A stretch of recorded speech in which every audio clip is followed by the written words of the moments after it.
The United States and Colombia are locked in a tense trade and diplomatic row after US President Donald Trump announced new measures against Colombia on Sunday. Now, Colombia has made a U turn on its initial refusal to accept US deportation flights following President Donald Trump's announcement of 25% retaliatory tariffs on the country. The Colombian government has also arranged for a presidential plane to facilitate the dignified return of its nationals who were deported from the US.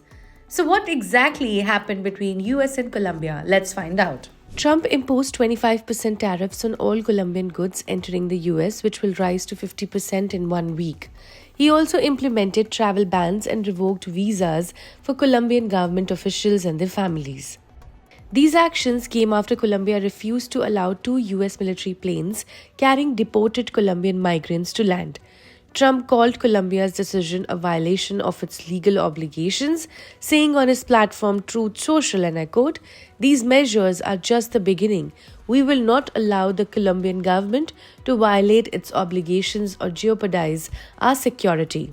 Colombian President Gustavo Petro retaliated by increasing tariffs on US goods by 25%. He also threatened to raise them to 50% if the US persisted with its sanctions. In a defiant message on X, Petro declared, and I quote, "Your blockade doesn't scare me."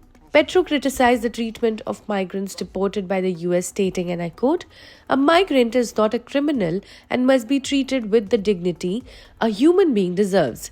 He added that Colombia would only accept deported nationals on civilian aircraft and under humane conditions. To facilitate this, Petro announced that Colombia's presidential aircraft would be made available to repatriate its citizens. In response to Petro's stance, US Secretary of State Marco Rubio suspended the issuance of US visas at the embassy in Bogota. Rubio accused Colombia of cancelling flight authorizations while planes were already en route. Colombians have increasingly appeared at the US-Mexico border in recent years, with over 127,000 arrests of illegal crossings in a 12-month period through September. Colombia ranked 5th among countries accepting deportation flights from the US between 2020 and 2024. Colombia's exports to the US include crude oil, coal, coffee, gold, and fresh-cut flowers. Trump's tariffs could lead to higher prices for items like coffee and Valentine's Day flowers. As tensions escalate, both nations are taking steps that could disrupt trade and diplomatic ties.